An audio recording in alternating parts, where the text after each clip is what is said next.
Poirot and Hastings were awaiting Inspector Japp for tea, but Japp turned it into a conversation about Mr. Davename, a well-known banker and financier, who had recently gone missing. Hastings mentioned that I should have thought that it would be impossible for anyone to disappear nowadays. Which provoked Poirot's interest. Which class of disappearance are you referring? And Hastings had no idea what Poirot was talking about, so he proceeded to explain the three categories of disappearances.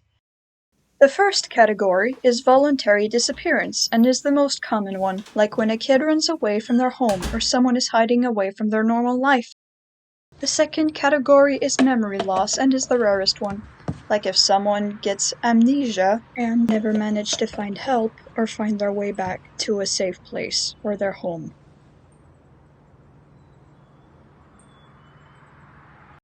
And the third category is murder and successful discarding of the body. Both Hastings and Japp did not believe anything that Poirot told them, and Japp pushed his doubts even further, which made Poirot bet that he could solve the case within a week without moving from his chair with Japp. And Japp agreed to it. The entire case is as follows. Mr. Davename arrived home at noon last Saturday. That late afternoon, he went out to post some letters and said that he was expecting a business visitor, Mr. Lowen, who would have had to wait in the study until Mr. Davename returned. But Mr. Davename never returned home and no trace of him could be found anywhere. The police were called Sunday morning, and on Monday they found a secret safe in Mr. Davename's study and found that it had been forced open and money, several bearer funds, and jewelry had been taken. Mr. Lowen did not get arrested, but he was under close observation for being under high suspicion of being involved. He was there to discuss some business in South Africa with Mr. Davename. That was the point of his visit. Poirot was interested that the house had a boating lake, which Japp told him would be searched the next day. He also informed that Mr. Davename had long hair, a mustache, and a very thick beard. The next day, Japp returned with news that Mr. Davename's clothes had been found in the lake, and that they arrested Mr. Lowen.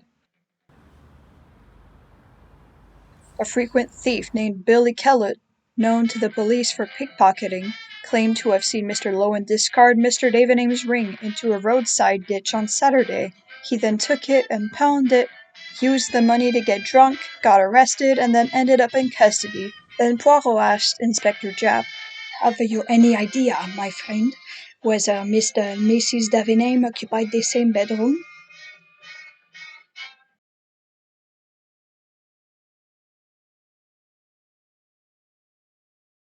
And after Japp had a good laugh at the question, and then went to find out the answer, it turned out that the couple used separate rooms. Poirot came to the conclusion and demanded Hastings and Japp to take out any funds from Mr. Davename's bank before it could collapse. Poirot had expected something like this. Mr. Davename knew of his bank's financial issues and began preparing a new life for himself. He did not go to South Africa with Mr. Lowen, but instead took on the identity of Billy Kellett and spent 3 months in jail at the same time he was supposed to be in South Africa. And then, to set up Mr. Lowen, Mr. Davename robbed his own safe on Saturday before Mr. Lowen arrived at the house. When Mr. Davename disappeared, he was already in police custody as Billy Kellett, and no one had thought to look for a missing man in jail. The detectives asked Mrs. Davename to identify Billy Kellett, and on the next day, Japp sent Poirot £5 when Mrs. Davename confirmed that Billy was in fact Mr. Davename.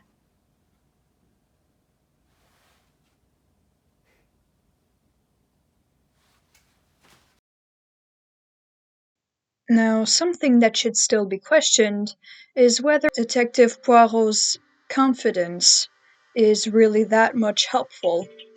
I mean, he was right in the end, but is it really confidence or arrogance? And did he have too much confidence, or did he have just enough to make it through without making an absurd decision or too biased of conclusion? For example, he believed that Billy Kellett was Mr. Davename, immediately, without any evidence that Billy and Mr. Davename were even connected in the first place. Nobody else talked about him. Only Billy Kellett came up to say that he witnessed something that he didn't actually witness. 'Cause, yeah. And he made that connection. That seems like a troubling way of thinking, especially for a detective, someone who should be thinking carefully, rationally, and thoughtfully about what they're doing, the conclusions they come up with, and the perspectives that they see through. Maybe Poirot should be a little bit more careful and maybe a little bit less, confident.